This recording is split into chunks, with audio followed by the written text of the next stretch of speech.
हमारी हुकूमत में खलल ना आता तो आज पाकिस्तान एशियन टाइगर बन चुका होता। खलल डालने वाले अपनी शक्ल शीशे में देखें, उन्होंने जुल्म किया, ज़ाती मुफाद के लिए मुल्की तरक्की में खलल डाला गया, मुझे सारी जिंदगी के लिए नाअहल किया गया। ऐसे फैसले करने की क्या ज़रूरत थी? ऐसे फैसले करके मुल्क को नुकसान पहुंचाया गया। मुल्क को नुकसान पहुंचाने वाले अपने गिरेबान में झांके। जिस जज को निकाला गया उसके असासे देखें। नवाज शरीफ के फिर शिकवे शिकायतें। पाकिस्तान के हालात बेहतर हो रहे हैं, मुल्क तरक्की की राह पर गामजन है, ग्रोथ रेट बेहतर और महंगाई की कमर टूट रही है। नून लीग ने जब भी इक़्तिदार संभाला मुल्क ऊपर की तरफ गया। सदर मुस्लिम लीग नून नवाज शरीफ का लंदन में वर्कर्स कन्वेंशन से खिताब।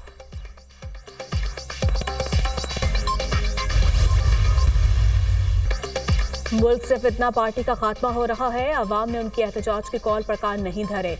मुल्क में जब भी तरक्की का दौर आया तो नवाज शरीफ की हुकूमत थी, पीटीआई की हुकूमत गई तो वो इस इंतजार में थे पाकिस्तान डिफॉल्ट करे। साबिका हुकूमत की नहली की वजह से पाकिस्तान डिफॉल्ट के करीब था, अब कोई डिफॉल्ट की बात नहीं करता। मुल्क तरक्की कर रहा है, मैशियत बेहतर हो रही है, हम नवाज शरीफ की सरबराही में काम कर रहे हैं। लाहौर में 1000 बेड का अस्पताल बन रहा है। अपना घर स्कीम पूरे पंजाब में शुरू हो चुकी है। पहला नवाज शरीफ IT सिटी बना रहे हैं। लोगों की खिदमत मेरा फर्ज है। पंजाब में आज रोटी और आटा सस्ता है। मरीम नवाज का लंदन में लीगी वर्कर्स कन्वेंशन से खिताब।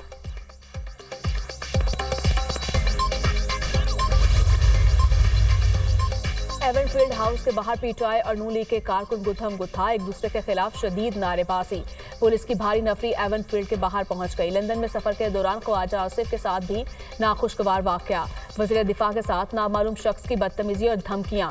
नामालूम शख्स ने पहले जुमले कसे, फिर धमकी अमेज अल्फाज इस्तेमाल किए। ख्वाजा आसिफ साथी के हमरा लंदन में ट्रेन के जरिए सफर कर रहे थे।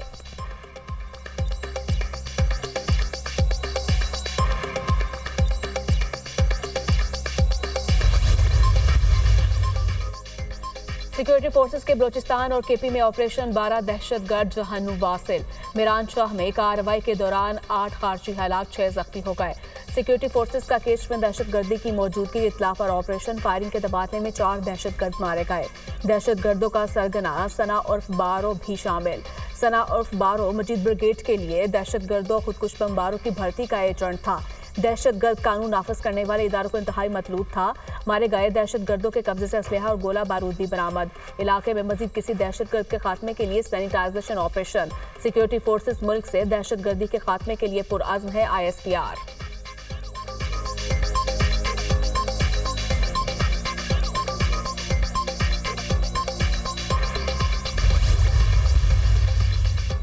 सदर और वज़ीर-ए-आज़म का दहशतगर्दों के खिलाफ कामयाब ऑपरेशन पर सिक्योरिटी फोर्सेस को खराज तहसीन।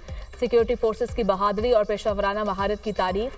दहशतगर्दों को तरक्की और खुशहाली और अमन व अमान खराब करने की इजाज़त नहीं देंगे।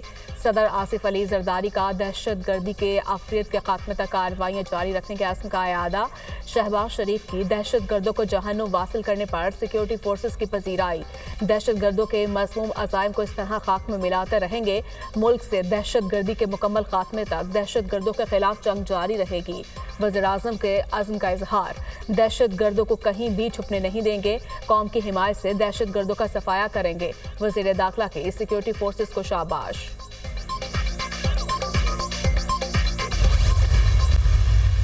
चार चीज़ों के लिए उन्होंने कहा आपने निकलना है। 4 चीज़ें क्या हैं? रूल ऑफ लॉ, दूसरा आपका जो स्टोलन मैंडेट है आपने उसके लिए निकलना है, तीसरा आपके जो नाहक बेगुनाह कैदी हैं आपने उनके लिए निकलना है, और चौथी जो सबसे अहम चीज़ है आपने अपने मुस्तकबिल के लिए निकलना है। और 24 तारीख इमरान खान ने आज इस्लामाबाद के लिए कॉल दे दिया है। बानी पीटीआई ने 24 नवंबर को इस्लामाबाद मार्च की कॉल दे दी। बानी पीटीआई ने एहतजाज की फाइनल कॉल दी है। पाकिस्तान समेत दुनिया भर में एहतजाज होगा। मुतालिबात पूरे होने तक एहतजाज खत्म नहीं होगा। लीडरशिप को हिदायत दी गई हैं क्या करना है और किसको क्या करना होगा।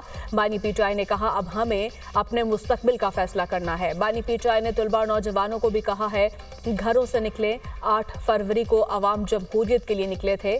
9 फरवरी को मैंडेट चोरी करके गिने चुने लोगों को दिया गया। अलीमा खान की मीडिया से गुफ्तगू। बानी पीटीआई ने इस्लामाबाद मार्च के लिए कमेटी कायम कर दी।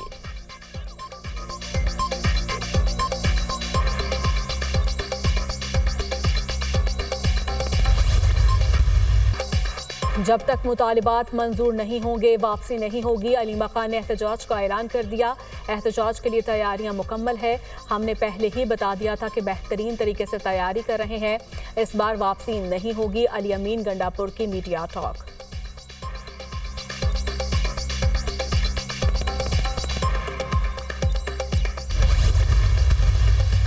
इनकलाब लाने की 13वीं कॉल का अंजाम भी गुज़श्ता 12 कॉलों से मुख्तलिफ नहीं होगा। बानी पीटीआई अपने कारकुन को कौन सा मुस्तकबिल के लिए बाहर निकलने का पैगाम दे रहे हैं। सेनेटर इरफान सदीकी का सोशल मीडिया पर पैगाम।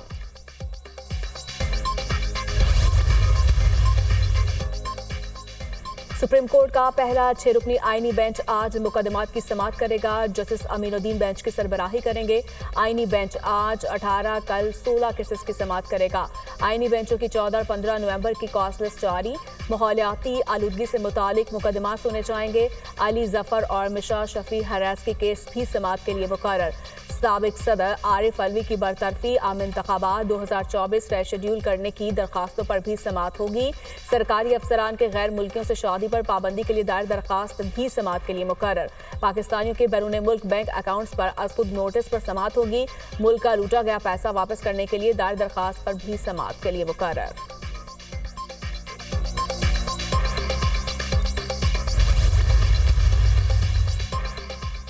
टैक्स हदाफ में कमी होगी, ना मिनी बजट आएगा। एफबीआर और आईएमएफ में इत्तफाक। टैक्स हदाफ 12,970 अरब रुपए पर बरकरार। आईएमएफ मिशन के साथ मुज़ाकरात में मिनी बजट पर गुफ्तगू नहीं हुई। पेट्रोलियम मसनूआत पर सेल्स टैक्स बढ़ाने के लिए कोई तजवीज़ ज़ेर गौर नहीं। टैक्स टू जीडीपी की शरह 8.8% से बढ़कर 10.3% हो गई। ज़रिए आमदन पर टैक्स वसूली अगले साल से शुरू हो जाएगी। एफबीआर ने 3 माह में रिटेलर से 12 अरब रुपए टैक्स जमा किया। 4 लाख नए ताजरों ने टैक्स गोशवारे जमा करवाए। रजिस्टर्ड ताजरों की तादाद 2 लाख से बढ़कर 6 लाख तक पहुंच गई। पाकिस्तान ने मौसमियाती तब्दीलियों से निपटने के लिए दुनिया से मदद मांग ली। COP 27 और 28 में किए वादों पर अमल दरामद होना चाहिए। मौसमियाती तब्दीलियों के नुकसानात का अक्सर मुल्कों को सामना। बर वक्त इकदाम ना किए तो आने वाली नस्लें मुआफ नहीं करेंगी। पाकिस्तान ने 2022 में तबाहकुन सैलाब का सामना किया। लाखों लोग मुतासर हुए। सैलाब के बायस पाकिस्तान को $30 अरब से ज़ायद का नुकसान हुआ। पाकिस्तान मुतबादिल तवानाई के ज़राए में सरमायाकारी का ख़्वाह है। शहबाज शरीफ का COP 29 क्लाइमेट एक्शन सरबराही इजलास का खिताब। शहबाज शरीफ की चीन के नायब वज़ीर-ए-आज़म से मुलाकात। पाकिस्तान और चीन के दरमियान दो तरफा ताउन के फ़रोग़ पर गुफ्तगू। चीनी नायब वज़ीर-ए-आज़म का पाकिस्तान से मिलकर सिक्योरिटी चैलेंजेस अबूर करने की ख्वाहिश का इजहार। शहबाज शरीफ की आज़रबाईजान के सदर से भी मुलाकात। दोनों रहनुमाओं का दो तरफा ताल्लुकात के तमाम पहलुओं का जायजा। सरमायाकारी और तिजारत में इजाफे के लिए वफूद के तबादले पर इत्तफाक। शहबाज शरीफ 3 रोज़ा दौरा आज़रबाईजान मुकम्मल करके वतन वापस पहुंच गए।